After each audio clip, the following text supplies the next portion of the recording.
الحمد لله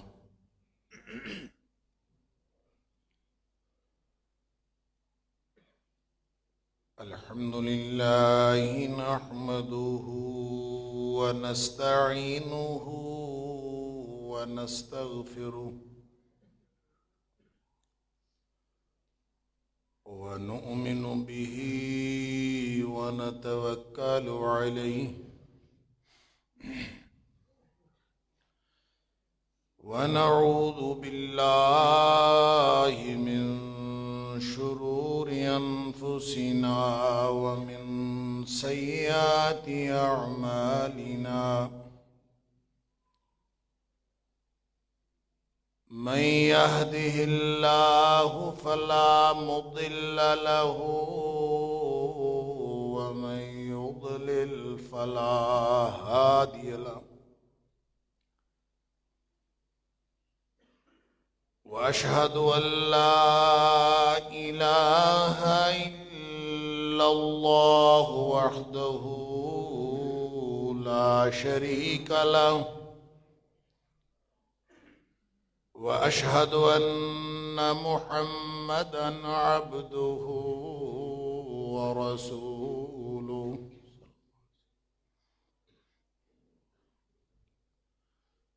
أرسله بالحق بشيرا ونذيرا بين يدي الساعة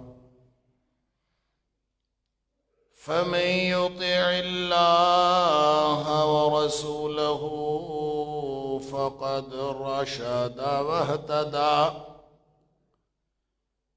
ومن يعص الله ورسوله فقد ضل وغوى فإنه لا يضر إلا نفسه ولا يضر الله شيئا نسأل الله ربنا أن يجعلنا ممن يطيعه ويطيع رسوله ويتبع رضوانه ويجتنب سخطه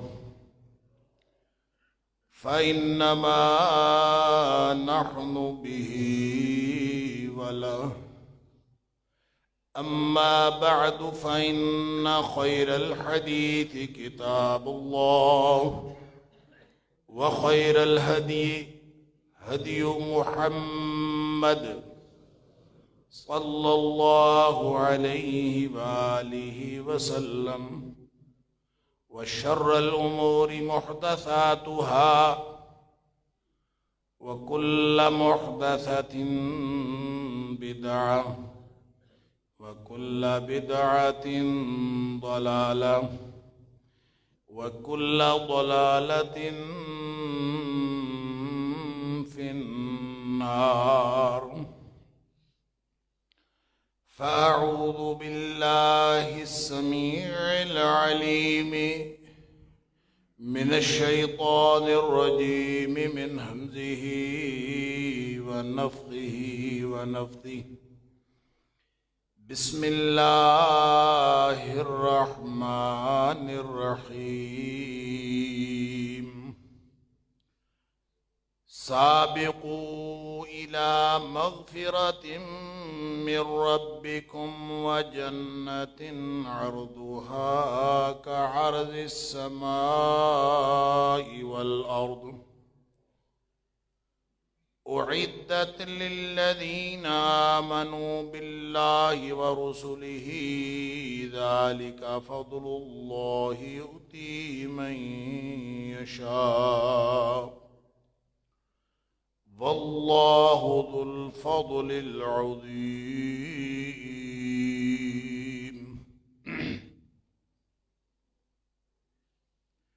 ایک دوسرے سے آگے بڑھو،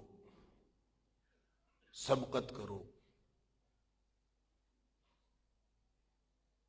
اپنے رب کی طرف سے مغرب کی طرف اپنے رب کی طرف سے مغفرت کی طرف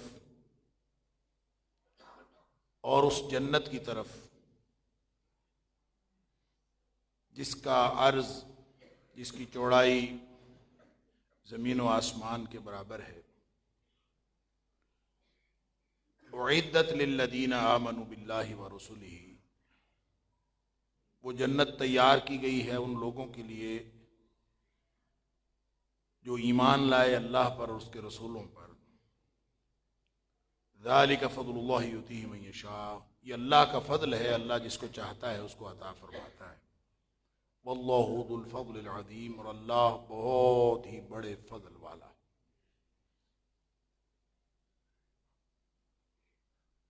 اللہ کریم نے انسان کو اور ہم سب کو جس امتحان کے لیے اس دنیا میں بھیجا ہے،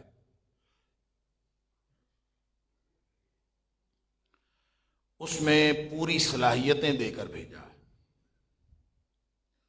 جہاں صلاحیت نہیں ہوتی وہاں امتحان نہیں ہوتا۔ اگر کسی شخص سے کسی قسم کی صلاحیت چھین لی گئی ہے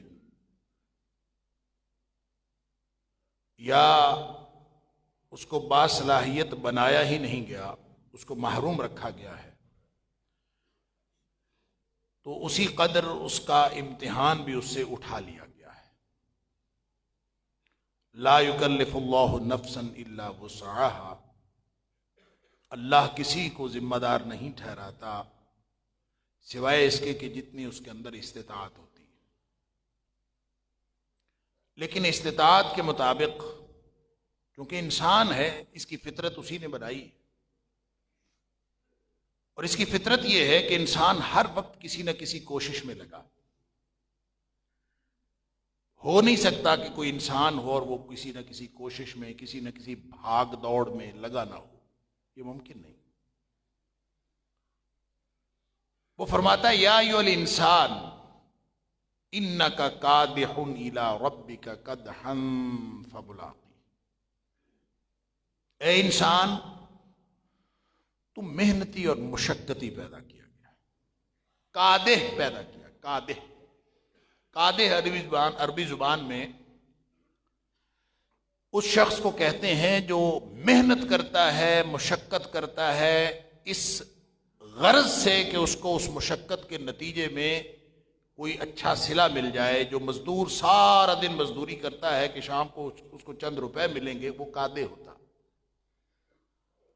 تو یا ایھا الانسان انک کادح، اے انسان تو فطرتاً کادح، فطرتاً تیری فطرت کے اندر یہ محنت اور مشقت رکھی ہوئی۔ ہر شخص محنت اور مشقت کر رہا ہے، اور کیوں کر رہا ہے؟ ظاہر ہے دو میں سے کسی ایک وجہ پر کر رہا ہے، یا اس کو کسی چیز کا خوف ہے اور وہ اس خطرے سے بچنے کے لیے محنت کر رہا، یا اس کو کسی چیز کا شوق یا لالچ ہے جس کو اچیو کرنے کے لیے، جس کو حاصل کرنے کے لیے وہ محنت کر رہا ہے۔ دو ہی باتیں ہو سکتی، ایک خوف ہے، ایک امید ہے۔ انسان کے اندر اللہ نے دونوں باتیں رکھی، اور ہر شخص محنت اسی لیے کر رہا ہوں۔ آپ کسی کو دوڑتا ہوا دیکھیں گے، بھاگتا ہوا دیکھیں گے تو آپ کو خود معلوم، کسی کو محنت کرتا ہوا دیکھیں گے آپ کو خود معلوم ہو جائے گا ان دو میں سے کوئی وجہ ہوگی۔ وہ دوڑ رہا ہے، یا تو اس کو پیچھے سے کوئی خطرہ ہے، فزیکلی کوئی آدمی دوڑ رہا ہو، بھاگ رہا ہو، تو یا تو وہ کسی خطرے کے پیش نظر دوڑ رہا ہے، آپ کو خود سمجھ آ جائے گی یا تو اس کے پیچھے کوئی لگا ہوا ہے، پتہ نہیں کیا مسئلہ ہے، یا پھر آگے کوئی مسئلہ ہے جہاں اس نے پہنچنا ہے، جس سے بچنا ہے یا وہ مسئلہ ہے، یا جہاں پہنچنا ہے وہ مسئلہ ہے۔ دو میں سے ایک مسئلہ تو ہوگا۔ جو پہلا مسئلہ ہے جہاں سے بچنا ہے اس کو خوف کہتے ہیں، اور وہ جہاں پہنچنا ہے وہ امید ہے۔ اور انسان کی شخصیت کے اندر اللہ نے یہ دونوں باتیں رکھی۔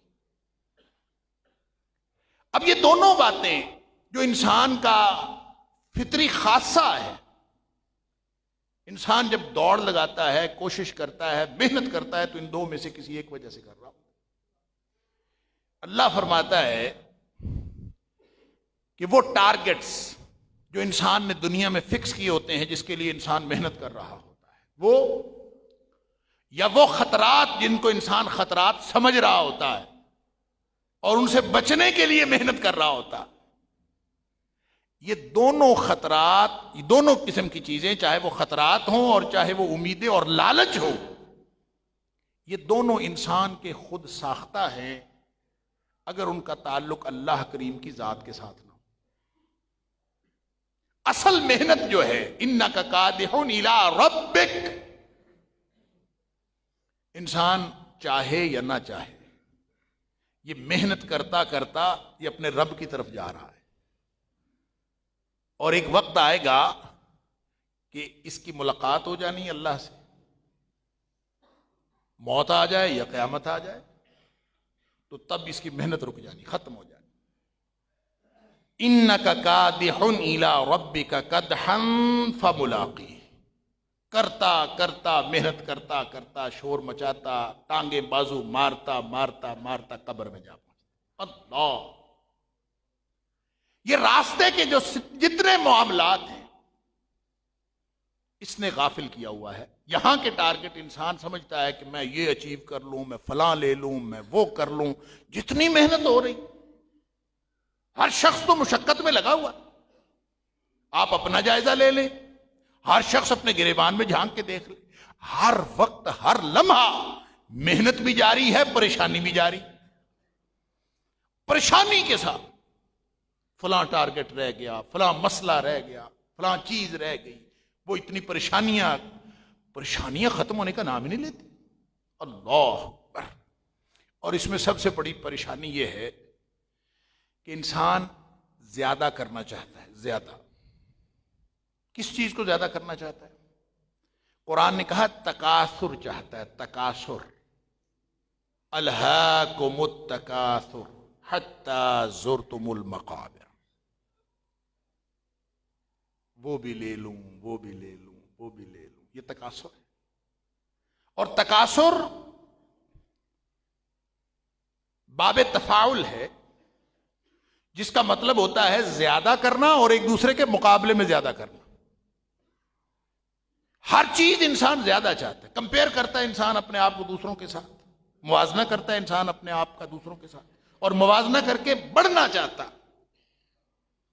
بچے جب قد نکالنا شروع کرتے ہیں نا تو آپس میں ایک دوسرے کو کمپیئر کرتے ہیں. میرا قد بڑا ہے، تیرا بڑا ہے. اکٹھے کھڑے ہو کے دیکھیں گے، قد کو ناپیں گے، میں بڑا ہوں. کیوں؟ فطری خواہش. مال کی بات ہو تو مال بھی انسان زیادہ چاہتا ہے اور مقابلے میں زیادہ چاہتا ہے. یہ فطرت ہے. اور زیادہ مل جائے، اور زیادہ مل جائے. اللہ. اور تکاثر صرف مال کی زیادتی نہیں ہے، صرف مادی نعمتوں کی زیادتی نہیں چاہتا انسان. تکاثر ہر چیز کی کثرت ہے جو انسان کو دوسروں پر فخر کرنے، ان پر برتری جتانے کا باعث بنے. ہر وہ چیز تکاثر کے اندر شامل ہے. جس کو علم کی، بعض لوگوں کو علم کی تما پڑی ہوتی ہے، ان کا خیال ہوتا ہے کہ میں دوسروں سے بڑا عالم کہلاؤں. یہ بھی تکاثر ہے. وہ کہتا ہے میں وہ بھی پڑھ لوں، وہ بھی پڑھ لوں، لائبریریوں کی لائبریریاں میں اپنے اندر اتار لوں.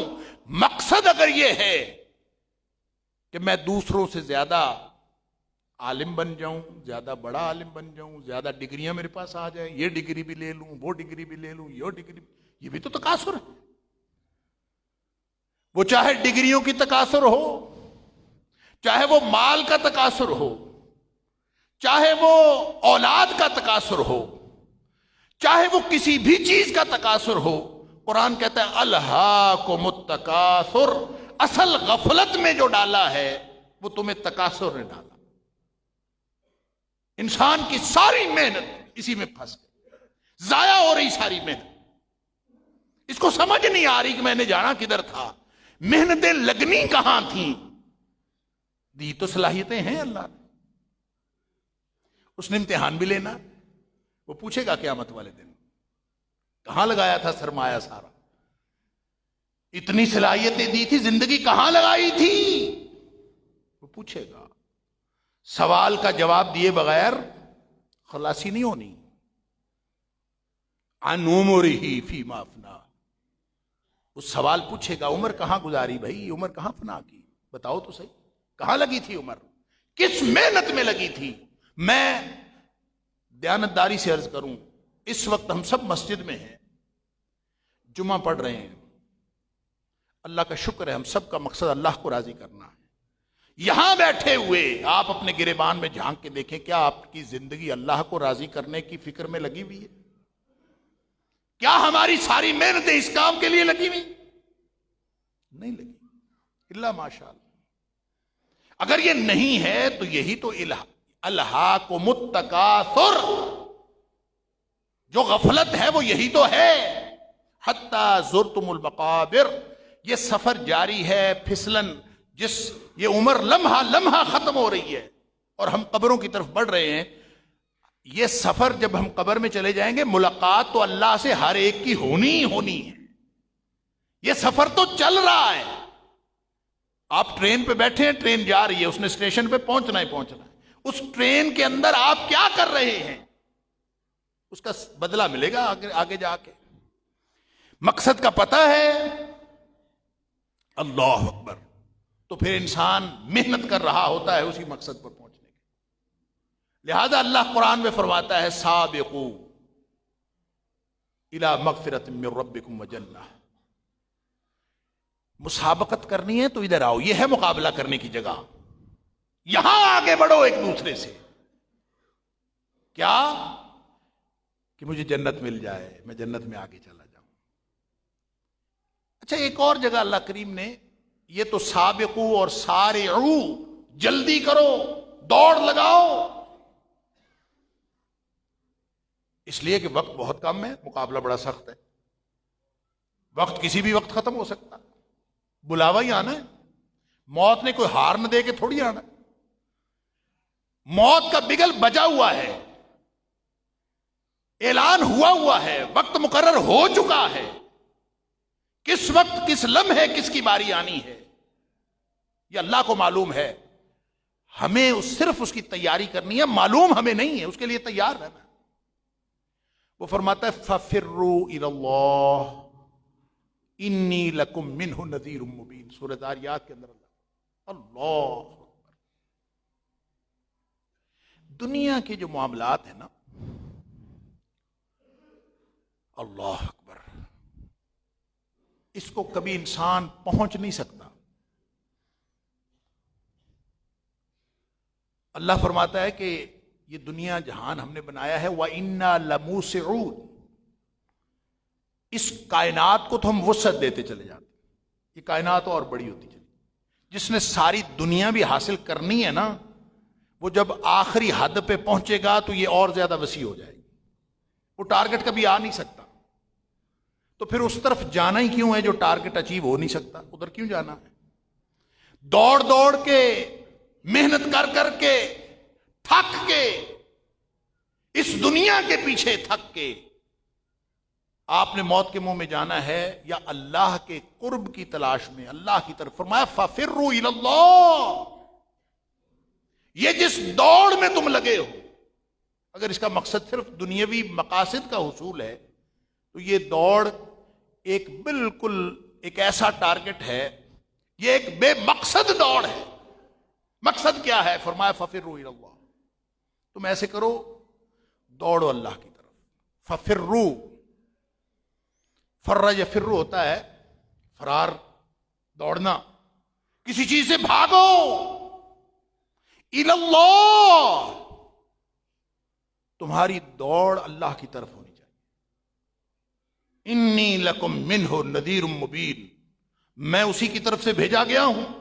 نبی اکرم صلی اللہ علیہ وآلہ وسلم سے کہلوایا، آپ فرما دیجئے انی لکم منہ نذیر مبین، میں نے وارننگ دے دی ہے، کھلی وارننگ دے دی ہے، کھلی تنبیہ کر دی ہے، انذار کر دیا ہے، ڈرا دیا ہے، برے نتائج سے خبردار کر دیا ہے۔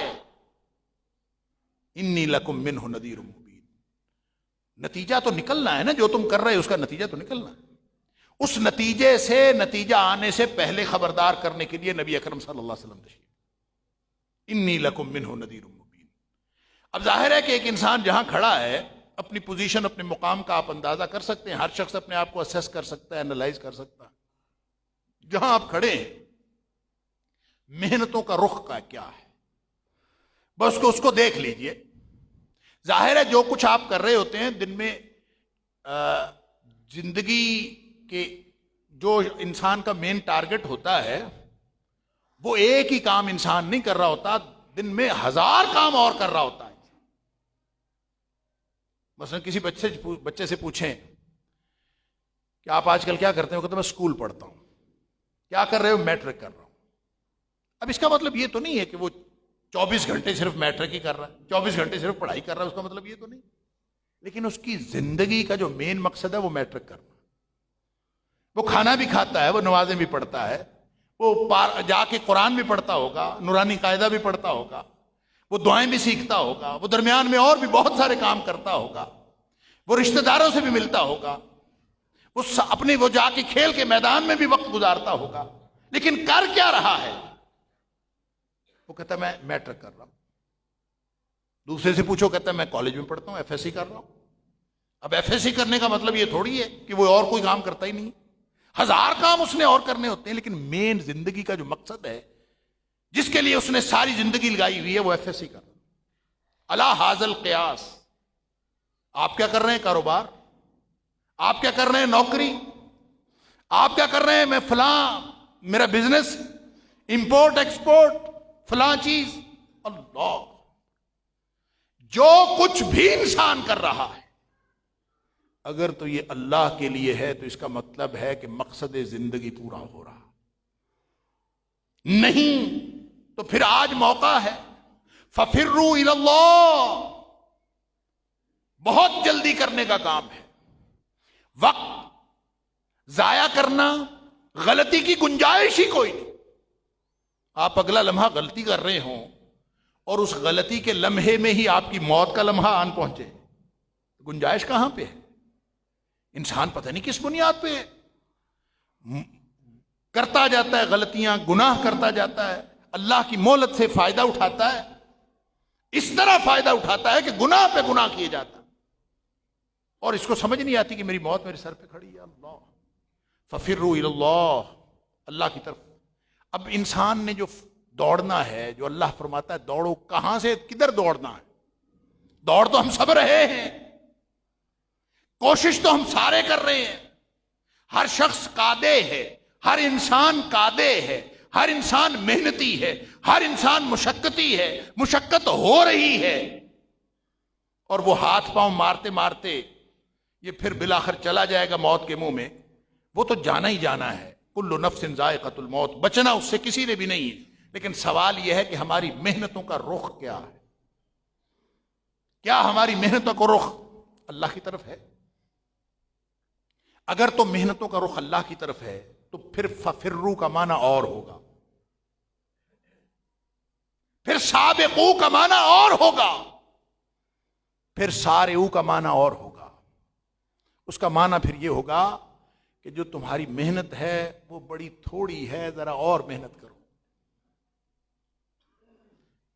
بہت کم کر رہے ہو، اور آگے بڑھو. اور اگر کسی کی محنت پہلے ہی اللہ کی طرف نہیں ہے تو اس کا مطلب ہے، دیکھیں جہاں اس کا مقام ہے یا وہ اللہ کی طرف جا رہا ہے یا وہ اللہ سے دور جا رہا ہے.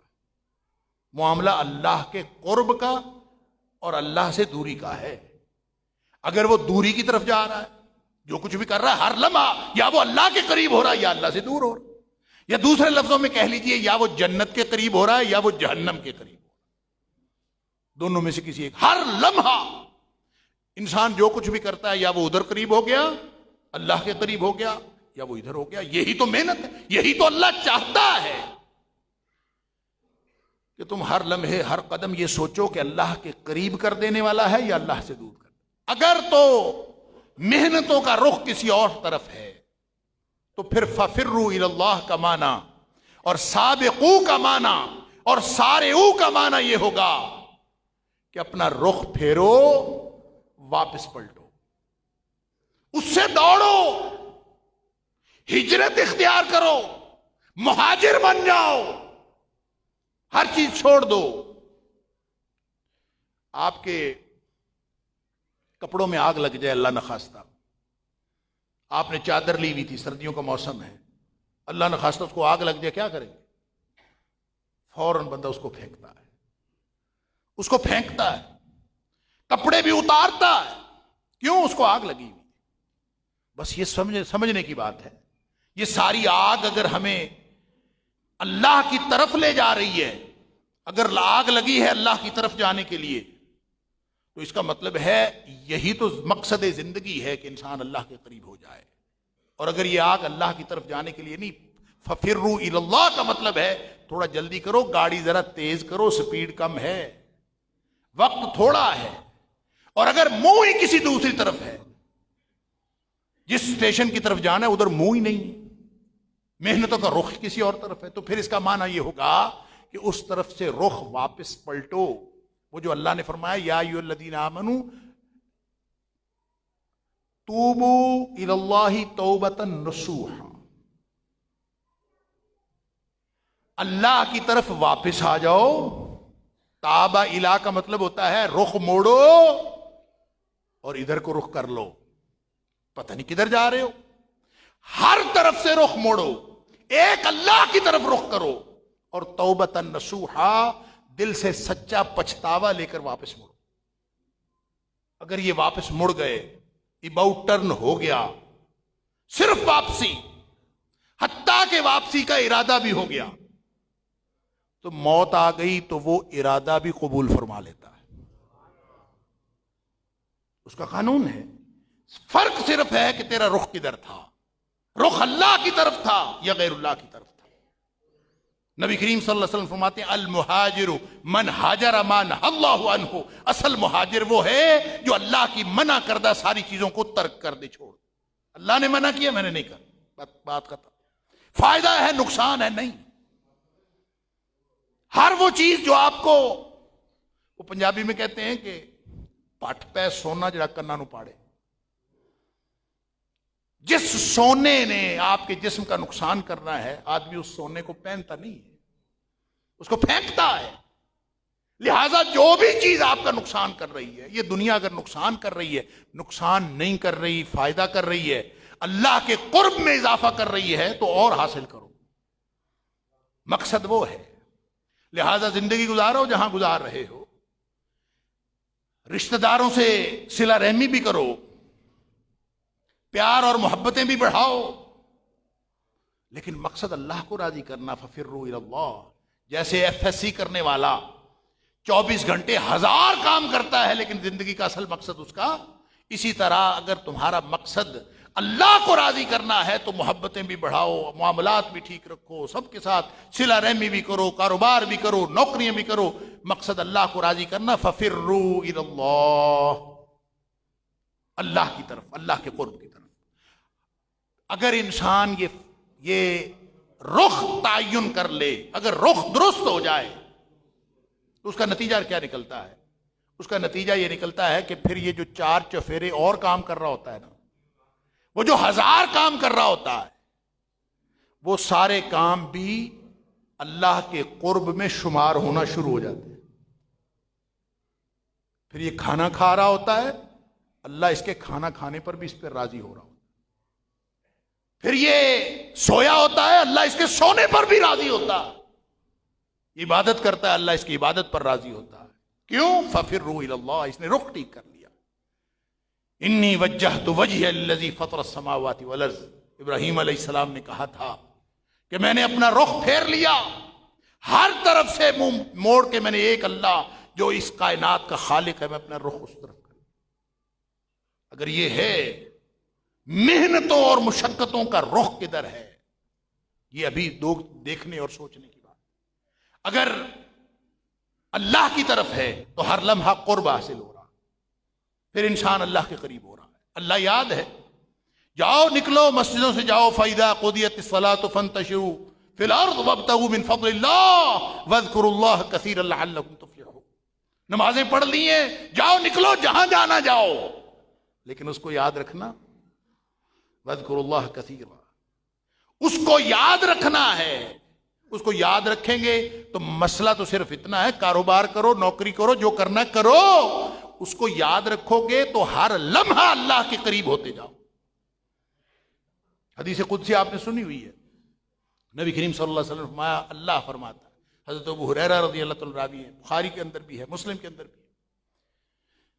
اللہ فرماتا ہے کہ یہ میرا بندہ جو ہے نا، انا عند ظن عبدی بی، میں اپنے بندے کے گمان کے مطابق اس کے ساتھ معاملہ کرتا ہوں۔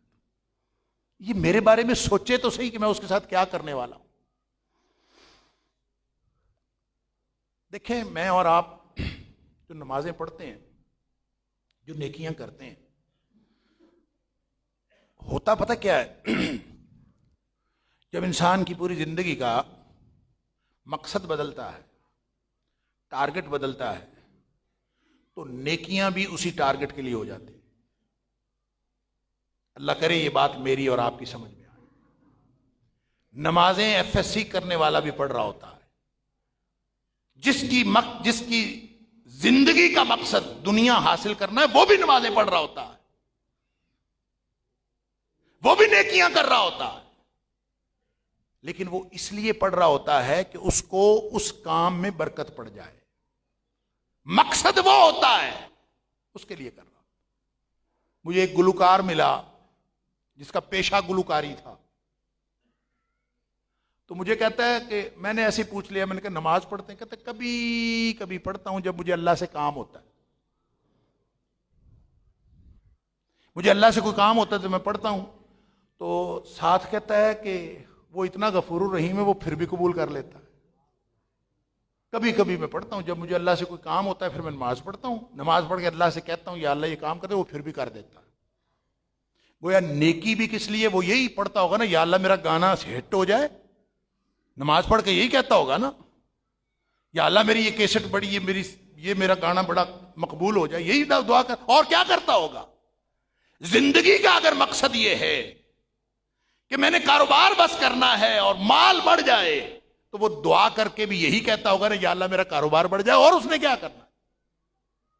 اور جس کا مقصد اللہ کو خوش کرنا ہے، وہ کاروبار کے ذریعے سے بھی اللہ کو خوش کرنے کی کوشش کر رہا ہو۔ لوگ سوال کرتے ہیں قرض دیا تھا جی اس کو، تو وہ آپ کہتے ہیں کہ اس کے اوپر سود نہیں لینا، تو اتنے سال اس نے یوز کیا، تو اب جو ہے وہ اس کی ڈیپریسیشن ویلیو وہ تو نکال لیں، کتنا روپیہ جو ہے وہ اس کی قیمت کم ہو گئی، تو 3 سال پہلے دیا تھا، تو اب 3 سال بعد جب وہ واپس کرے گا تو روپے کی ویلیو تو کم ہو گئی ہے، تو آپ کہتے ہیں اس پہ سود بھی نہیں لینا، تو پھر تو مجھے تو نقصان ہو گیا۔ اللہ، یہ ہے فرق، یہ ہے فرق۔ جس نے قرض دینے اور لینے سے بھی اللہ کو راضی کرنا ہو، اس کو صرف سود نہ لینے میں فائدہ نہیں ہوتا، اس کو قرض چھوڑ دینے میں بھی فائدہ ہوتا ہے۔ فرق ہی اور ہے، معاملہ ہی اور ہے۔ وہ کہتے ہیں سود لینا ہے، مجھے نقصان ہے، روپیہ ڈیپریشیٹ ہو گیا ہے، اس کا یہ مسئلہ ہے۔ اور وہ قرآن کہتا ہے کہ فَنَاظِرَةٌ إِلَىٰ مَيْسَرَةٍ إِنْ كَانَ ذُو عُسْرَةٍ، اگر جس کو دیا تھا اس نے نہیں لوٹایا تو تم اس پر سود نہ بڑھاؤ، سود نہ لو، بلکہ اس کو کہو کہ چلو جب تمہارے پاس ہو تب دے دینا۔ فَنَاظِرَةٌ إِلَىٰ مَيْسَرَةٍ، اس کو جب اس کی خوشحالی ہوگی اس وقت تک کے لیے مہلت دے دو، چل بھائی تیرے پاس جب ہوگا اس وقت دے دو۔ اس سے پتہ کیا ملتا ہے؟ نبی کریم صلی اللہ علیہ وسلم فرماتے ہیں کہ جب کسی نے کسی کو قرض حسن دیا ہوتا ہے نا، ہر دن کے بدلے اس کو نیکیاں مل رہی ہوتی۔ اندازہ کریں، ایک بندے نے نیکیاں لینی ہیں، ایک بندے نے پیسے لینے ہیں۔ جس نے نیکیاں لینی ہے وہ کہے گا کہ یہ نہ ہی واپس کرے تو اچھا ہے، میری نیکیاں تو بڑھتی رہے۔ تو جس نے پیسے لینے ہیں وہ کہے گا میرا نقصان ہے، 3 سال ہو گئے پیسہ ڈپریسیشن۔ مائنڈ سیٹ ڈفرنٹ ہے بھائی، سوچ ہی مختلف ہے۔ اللہ اکبر۔ لہذا وہ شخص جس کا زندگی کا مقصد اللہ کو راضی کرنا ہے، وہ ہر معاملے میں اللہ کو یاد رکھے گا، وہ باہمی تعلقات میں بھی اللہ کو یاد رکھے گا، وہ کاروبار میں بھی اللہ کو یاد رکھے گا، وہ اپنی نوکری میں بھی اللہ کو یاد رکھے گا، وہ لینے دینے کے معاملات میں بھی اللہ کو یاد رکھے گا۔ لوگ آپس میں جھگڑ رہے ہوتے ہیں، حیرانی ہوتی کیوں؟ ہماری یونیورسٹی میں اسٹوڈنٹس میس چلاتے ہیں، یعنی جو بچوں کے کھانے وغیرہ کا انتظام ہوتا ہے وہ انتظام اسٹوڈنٹس کی ہی ایک کمیٹی بنتی ہے، وہ کرتے ہیں. تو ظاہر ہے اسٹوڈنٹ چینج ہوتے رہتے ہیں، کوئی کمیٹی آئی پھر نئی ایک کمیٹی آئی. اس میں ملازمین بھی کھانا کھاتے ہیں، ہاسٹل کے ملازمین، میس کے ملازمین، وہ بھی ہاسٹل سے کھانا کھاتے ہیں. بعض اوقات کوئی بچے ایسے آتے ہیں وہ آ کے ٹکے ٹکے کا حساب کر رہے ہوتے ہیں. یہ دیکھیں جی یہ فلاں آدمی اس میں کھانا کھا رہا ہے، ہاسٹل میں 250 لڑکا ہے تو ہر بچے کا 1 روپے کا روزانہ نقصان ہو رہا ہے، یہ پیسے یہ کھانا یہ کھا رہا. انا للہ، سوچ کیا ہے. اور اس لیے میں نے کہا کیا ہونا چاہیے، اس کو کھانا بند کر دیں. تو میں نے کہا اگر آپ کو اس کھانے کے بدلے اجر مل رہا ہو، یہ جو کھانا وہ کھا رہا ہے، آپ کمیٹی مینج کر رہے ہو، سارے 250 بچوں کو اجر مل رہا ہے اس کو کھانا کھلانے کا، تو کھانا کھلانے کا اجر صرف مسکین کو کھانا کھلانے کا اجر نہیں ہے، جس کو مرضی کھانا کھلاؤ، کھانا کھلانے کا مطلقاً اجر ہے. ہم نے کھانا سیکھا ہے، ہم نے کھلانا سیکھا ہی نہیں. نبی کریم صلی اللہ علیہ وسلم نے فرمایا اطعموا الطعام وافشوا السلام واصلوا الارحام وصلوا باللیل والناس نیام. 4 بڑی سوکھے سوکھے سے معاملات. اللہ اکبر. فرمایا یوں کرو، کھانا کھلایا کرو. اطعموا الطعام، کھانا کھلایا کرو. واصلوا الارحام، رشتہ داریوں کو ملایا کرو. افشوا السلام، آپس میں زیادہ زیادہ السلام علیکم کہا کرو. وصلوا باللیل والناس نیام، جب لوگ سوئے ہوئے ہوتے ہیں نا تو رات کو اٹھ کے کوئی 2 رکعتیں پڑھ لیا کرو. جب لوگ سوئے ہوئے ہوتے، کیوں؟ اس وقت کوئی گواہ نہیں ہوتا. یہ جو 5 وقت ہم پڑھتے ہیں نا مسجد میں، ساری دنیا دیکھتی ہے کتنا نیک آدمی 5 وقت مسجد میں جاتا. اور مقاصد بھی ہو سکتے ہیں. جب لوگ سوئے ہوئے ہو، نیکی تو اصل وہ ہے جس کا گواہ اللہ کے علاوہ کوئی نہ ہو. نیکی تو ہے. جب یہ طے ہو گیا کہ میں نے اللہ کے لیے کرنا ہے، فرمایا یہ 4 کام ہے، کر کے دیکھو. اللہ فرمایا افشوا السلام واطعموا الطعام واصلوا الارحام وصلوا باللیل والناس نیام. مختلف حدیث ہیں، اس میں 4 ہیں. تدخلوا الجنت بسلام، تم جنت میں امن کے ساتھ داخل ہو جاؤ. موجیں لگ گئیں. اصل میں مقصد زندگی سے ہر عمل کی نوعیت بدلتی ہے.